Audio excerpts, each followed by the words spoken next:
말씀 잠언 21장 9절입니다. 주는 여인과 함께 큰 집에서 사는 것보다 움막에서 사는 것이 나으니라. 아멘. 본문 말씀이 여기에만 있는 것이 아닌 걸로 그렇게 기억합니다. 이 다음에 보면 19절에도 똑같은 말씀이 있습니다. 그렇죠? 또 19장 13절에 다투는 아내는 이어 떨어지는 물방울이니라. 그때도 번역 이야기를 했던 것 같은데 거의 같은 말씀이 또 있죠. 우리가 이와 같은 말씀이 반복되는 것을 잠언에서 여러 번 본다 그랬습니다. 그러면 처음 볼 때는 가장 기본적인 의미를 확인해보고, 두 번 볼 때는 조금 더 깊은 의미를 보고, 세 번째는 이 말씀이 왜 또 이 자리에 있는가. 물론 이 첫 번째, 두 번째, 세 번째는 꼭 정해진 해석 방법은 아닌데 반복에 나올수록 우리가 이제 의미를 갖게 되는 거죠. 그렇게 말씀을 보다 보니까 되게 이런 형태로 말씀을 읽었던 기억이 있습니다. 그러니까 오늘 이 다투는 여인뿐만 아니라 다른 말씀도 이렇게 두 번, 세 번씩 반복되는 경우를 많이 봤단 말이거든요. 자, 그러면 이제 이런 의미 떠오릅니다. 좀 이따 19절 하면 또 나오는데 왜 여자만 갖고 그래? 그럴 수 있죠. 근데 여러분, 전체적으로 남자 이야기를 하고 있다가 여인 이야기가 중간중간에 나온다 하는 것을 보시면 되겠습니다. 또는 전체로 사람 이야기를 하다가 특별히 남녀를 구분해서 좀 말씀을 주실 때가 있고, 구분할 때는 대개 어떤 환경과 상황이 좀 또 역시 고유합니다. 부부간의 이야기거든요. 이런 경우는. 자, 부부간에는 항상 부부싸움의 원인이 여자에게만 있습니까? 그거 아니죠.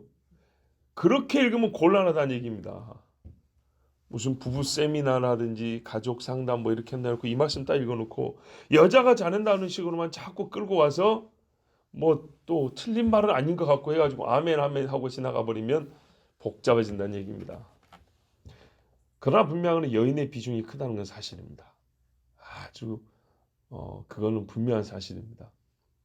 참, 다툼의 원인이 여자에게만 있다라고 전제한 말씀 아닙니다. 그건 아닌데요. 아내가 다툼이 원인일 때에 얼마나 큰 불행인가. 아내가 매일 싸우는 그 싸움의 근원이고 뿌리일 때에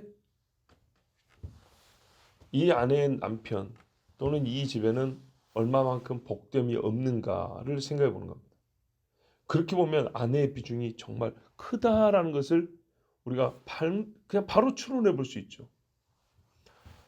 그래서 옛날에 안해라 그랬습니다. 안에 있는 해라고. 그거를 저렇게 좀 편하게 부르다 보니까 안에 이렇게 된 겁니다. 되게 틀린 것 같지 않아요. 자녀들의 성품 내지는 그 밝음이 보통 엄마 닮아갑니다. 이거 저도 들은 이야기이고 또 그런가 하고 이 집 저 집 우리 집 이렇게 살펴보니까 그래요. 저보다는 저희 집사람이 조금 더 이게 일상의 대화가 좀 가볍다는 게 이 천하다는 뜻이 아니고 약간 유머러스하고 크게 부담 없이 대화하는 그런 성품이거든요. 애들이 그래서 저를 닮았으면 지금보다 더 무거웠을 것 같고 엄마를 닮아서 현재의 성격 정도 유지하지 않나 그런 생각을 저 개인적으로 그렇게 해봅니다. 자, 아내가 다툼의 원인일 때에 가정의 불행을 깨닫게 하시는 말씀을 읽어간다는 게 무슨 말이냐 하면, 여러분, 남자에게 있어서 최상의 복은 여자입니다. 여기서 남녀가 섞어 있는데 부정할 분 있으면 새끼 발가락 살짝 한번 들어보십시오. 안 들어지죠? 예. 돕는 배필이라고 그랬잖아요. 하나님이. 돕는 배필. 창조하신 하나님 보시기에 최고의 작품은 아담이었는데 이 아담의 부족분을 채운다 그랬어요. 그 말이 곧 여성이 아담보다 뛰어나다는 게 아니고 아담에게 부족한 것을 채울 능력이 있다는 얘기입니다. 아담에게 있는 거 다 있고 또 있다 이렇게 보시면 곤란하고 여자만이 갖고 있는 무언가가 천하의 아담이라도 자기 혼자로는 채울 수 없는 그것이 여자가 같이 있을 때 채워진다 얘기입니다. 그만큼 아담이라는 최고의 작품을 완전하게 하는데 여인이 옆에 있어야 합니다. 그러니까 최상의 복이라고 하는 겁니다. 피조물 세계 안에서 최상의 복입니다. 여자가 없으면 남자는 완전하지 않습니다. 또 개인적인 이야기를 좀 해서 이 말이 사실이라는 거를 제가 정말 사실로 그리 믿고 있다는 설교를 위해서가 아니고요. 사실이기 때문에 설교가 되는 겁니다. 장가간 지 15년 됐는데 꿈을 꾼단 말입니다. 어떤 꿈이 악몽에 들어가냐? 여러 가지가 있지만 그 중에 하나가 뭐냐? 아직 장가를 못 간 겁니다.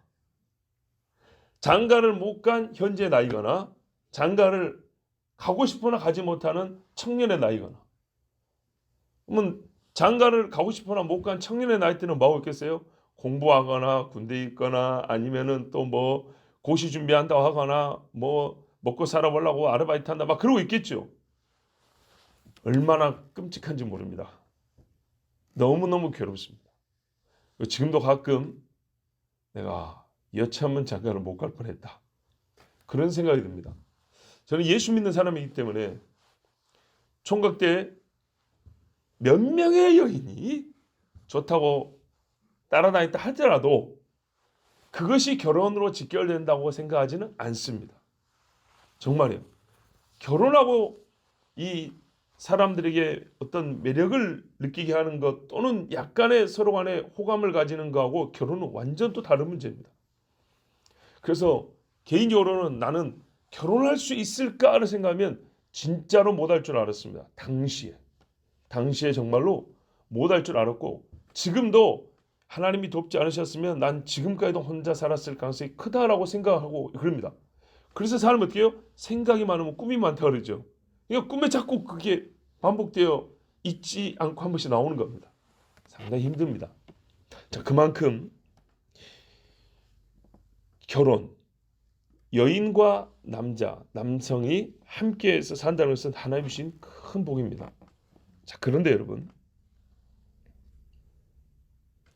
이 최고의 선물이고 세상 어떤 것이 주는 것과는 다른 차원의 기쁨을 준 아내가 나에게 항상 괴로움을 주는 사람으로 바뀌었다면 그 괴로움은 본래 괴롭게 하던 것이 괴롭게 하는 것보다 더 작을까요? 클까요?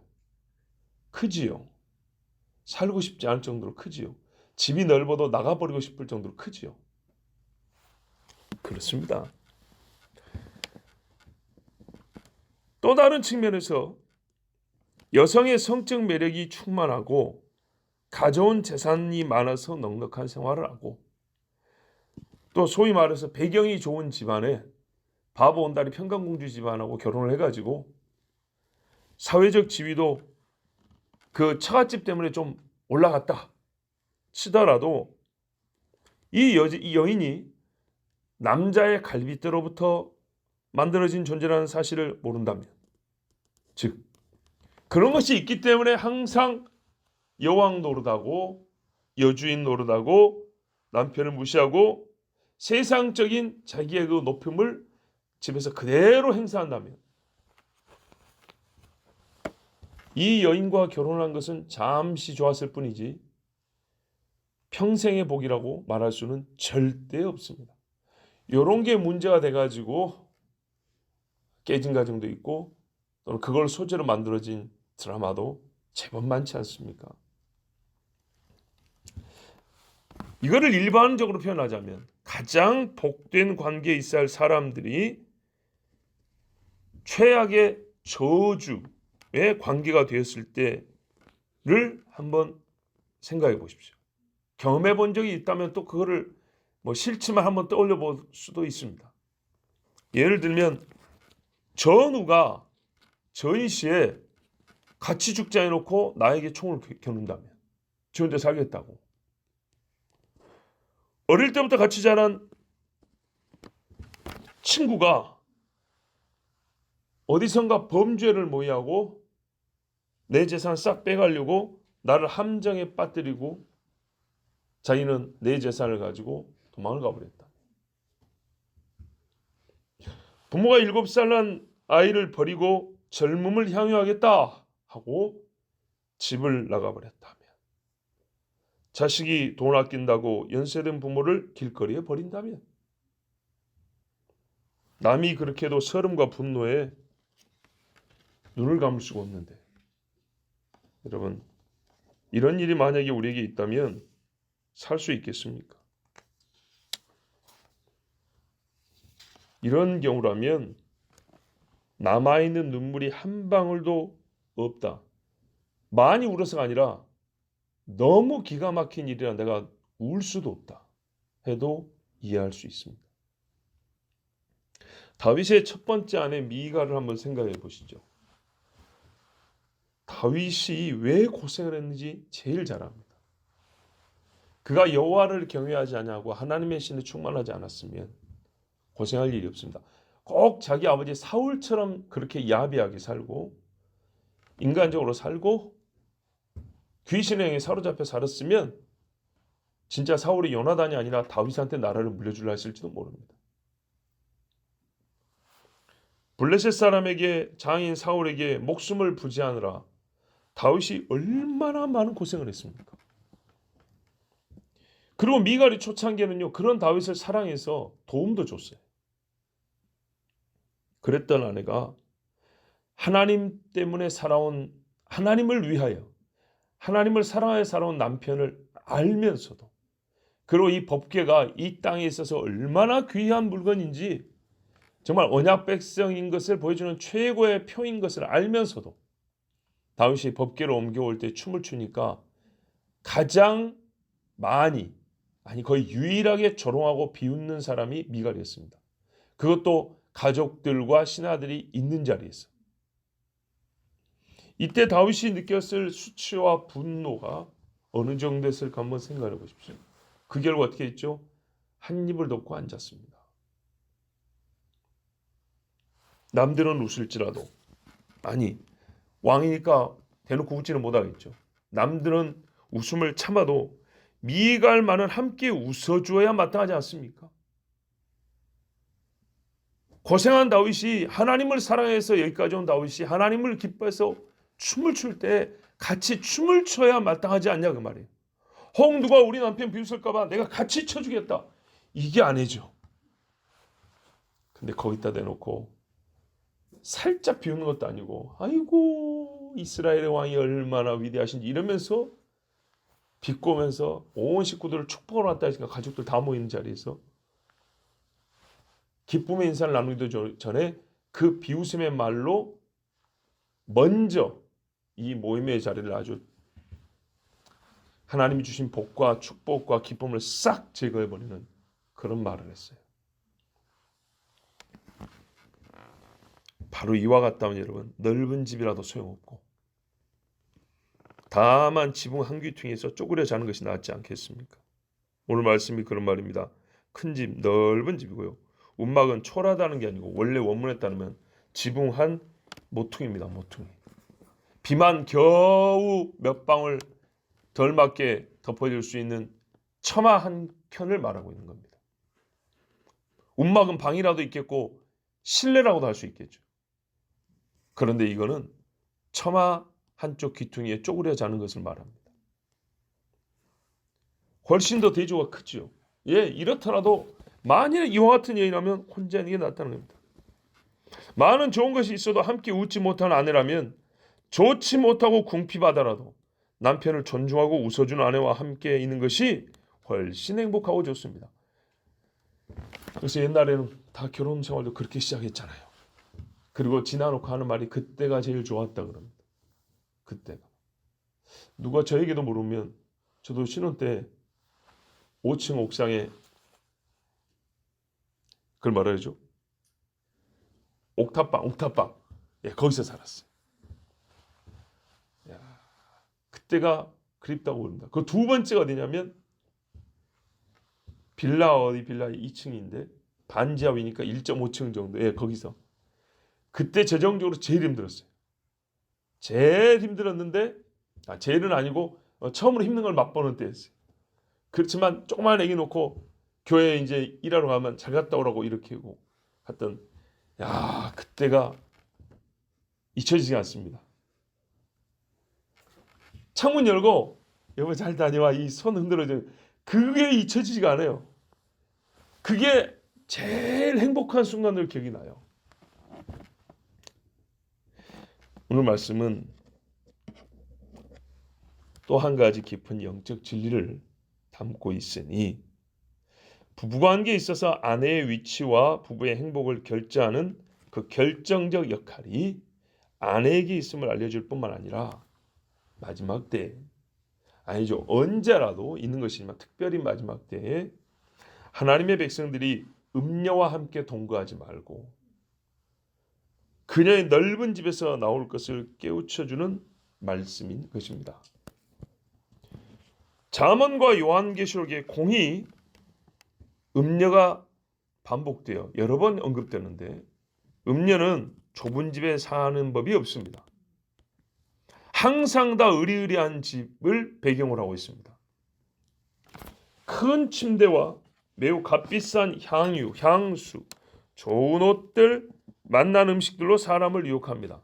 매력 있는 건 두말할 필요도 없고요.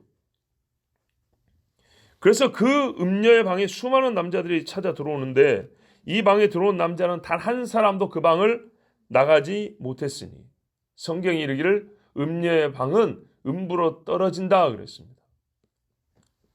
곧장 지옥으로 내려가는 방이었기 때문에 그 문이었기 때문입니다. 그 방이. 문 열고 들어가면 툭 떨어져 버린 겁니다.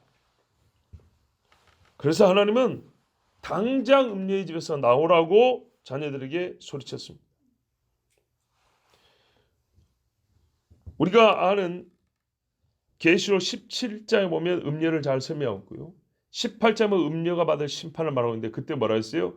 내 백성아 음녀에서 나와 음녀가 받을 심판에 함께 너희가 당하지 말라. 그 심판을 받지 말라. 이렇게 말씀합니다. 음녀는 요한계시록 17장 보면 이렇게 그 정의를 말합니다. 1절과 5절 한번 읽어드리면 이로라 많은 물 위에 앉은 큰 음녀가 받을 심판을 내게 보이리라. 땅의 임금들도 그와 더불어 음행하였다. 땅에 사는 자들이 그녀의 포도주에 취하였다. 그리고 저어디 하면 그래서 그녀가 누구냐 했더니 비밀이라 큰 바벨론이라 땅의 음녀들과 가지한 것들의 어미라 하였더라 그랬습니다. 그러니까 땅에 있는 모든 더러운 것들을 품는 어미니까 얼마나 큰 집을 갖고 있겠습니까? 새끼들이 많아요. 예, 음녀를 본받아서 음행하는 딸들이 엄청나게 많아요. 거기서 끌어들인 남자들, 죽은 남자들이 이로 셀 수가 없습니다. 음녀와 동거하다가 도망쳐 나온 사람들은 거처할 집이 없고 비와 눈을 피할 곳을 찾지 못하여 고통을 당할 겁니다. 그러니까는요, 음녀하게 만나 있다고 내 재산 다 주고 들어갔거든요. 근데 들어가 보니까 뭔가 이상한 거예요. 밖에서 소리치는 거예요. 하늘에서 들리는 소리세요. 나오라 내 백성이요. 그래서 뭐 계산하고 건질 것도 없이 불이 나게 나왔어요. 그랬더니 뒤에 보니까요. 더러운 것들이 막 쫓아옵니다. 그래서 주야 하고 도망을 갔는데 이제는 안전하다고 섰더니 아무것도 없는 벌판인 거예요. 오늘 19절에 광야라고 그랬잖아요. 광야. 출애굽하고 나왔더니 광야인 거예요. 근데 여러분 광야에서 추워서 죽었습니까? 처마 한 켠이 있었습니까? 바람을 피할 담벼락이 있었습니까? 없지요. 불기둥과 구름기둥으로 여호와께서 벽이 되어주시고 지붕이 되어주시고 먹을 것을 마실 물을 항상 내어주시고 즉 엘리야가 경험했던 3년 반의 기근과 같은 그런 광야 생활을 40년을 하나님께서 그렇게 먹이고 입히고 덮어주셨어요. 그래서 그런 표현이잖아요. 내가 덮었다. 날개에 실어서 나왔고 그 다음에는 너희를 이렇게 푹 감싸고 왔다. 이러잖아요. 마지막 때도 그래요. 이스라엘 사람들이 특히 유대인들이 말이죠. 적그리스도와 평화조약을 맺는다 그랬습니다. 그리고 내준 게 뭐냐면 예루살렘을 내줍니다. 어리석게도. 예루살렘 성전을 이 귀신의 왕한테 내줍니다. 그때 어떻게 되죠? 시간이 지난 다음에 깨닫죠. 저거는 음녀 새끼였구나. 그래서 온갖 새들과 귀신이 모이는 곳이라 했는데 성경에 예루살렘 말합니다. 지금도 가보면 온갖 새들과 귀신들이 들들합니다.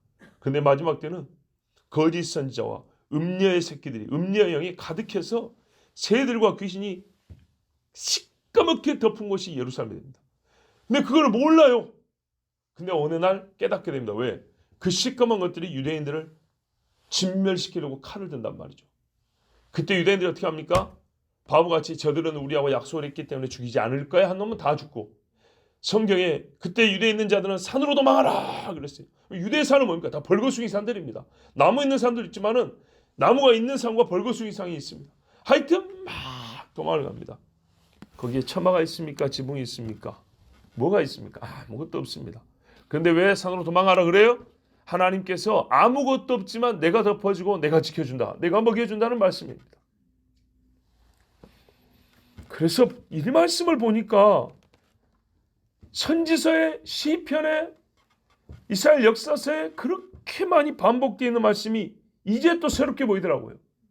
선지서 시편 역사서를 한 구절씩 읽어드릴게요.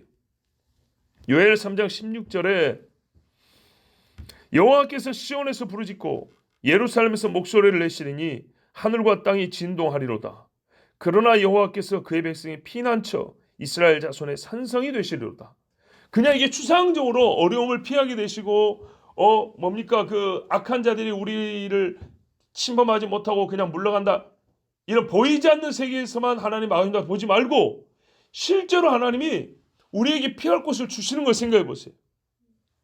실제로 주여 나는 어디로 갈지 모릅니다 하고 막 도망갔는데 깜깜한 밤에 어딘지 모르고 도착해 보니까 큰 바위가 있고 그 밑에 비를 피할 곳이 있는 거예요. 여호와는 나의 바위시오. 나의 피할 반석이시오. 가다 보니까 이 험한 길을 하는데 신발도 벗겨지고 더 이상 못 갑니다 했는데 굴이 하나 깊은 게 보이는 거예요. 근데 거기에 물이 뚝뚝 떨어지고 있는 거예요. 얼마나 감사합니까? 또 가다 보니까 폐가 하나 있는데 거기는요 나를 죽이는 원수가 그들의 모임에 간다고 가고 내버려두고 간 집이었단 말이죠. 원수의 집이라도 비워주사 우리가 피할 거처가 되게 하신다고요. 시편 46편 1절에 하나님은 우리의 피난처시오 힘이시니 환난 중에 만날 큰 도움이시라. 이사야 25장 4절에 주는 포악자의 기세가 성벽을 치는 폭풍과 같을 때 빈궁한 자의 요새이시며 환난당한 자 가난한 자의 요새이시며 폭풍 중에 피난처시며 폭염을 피하는 그늘이 되셨사오니. 아멘. 이 외에도 엄청나게 많습니다. 정말 환난 날에 여호와께서 피할 처소가 되어주신다는 말씀이 너무너무 많습니다. 이것들이 집약되었을 때 예수님이 유대인에게 그때 가증한 것이 거룩한 것을 것을 보면 도망하고 산으로 가라. 산에 아무것도 없는데요. 선지자들 통하여서 너희 조상 다윗의 입을 통해서 내가 예언한 것이 무엇이냐. 그날의 환난 중에 내가 너희 피난처가 되어주리라. 너희가 출애굽 때에 경험했던 너희 조상들이 맛보았던 불기둥과 구름기둥 만나와 반세에 나는 생수를 내가 너희에게도 허락하리라. 저는 이 날들을요 수년 전부터, 아니 수년이라고 보기에는 너무 짧고요 10수년이라고 해야 될 것 같습니다. 오래전부터 생각하며 살아왔습니다. 웃다가도 입을 다물게 되는 고통과 괴로움의 날들이 되겠지만 그날을 생각하면 웃음이 사라질 수밖에 없어요. 너무 끔찍하고 힘드니까. 그러나 여러분, 다투는 여인 음녀와 넓은 집에서 사는 것보다 나은 광야가 될 것입니다. 산속에 피난처가 마련되어 있을 것, 여호와께서 지켜주시는 산성처럼 작은 토굴이 그렇게 보호받을 것을 저는 믿습니다. 그래서 감사합니다. 이 말씀을 미리 주심에 감사합니다. 그날 지붕 한 귀퉁이 같은 곳에서 주의 손이 믿는 자 여호와를 경외하며 주의 계명을 지키고 예수 믿는 믿음을 지킨 자들을 그 큰 손, 권능의 손으로 덮으실 것입니다. 아멘. 기도하겠습니다.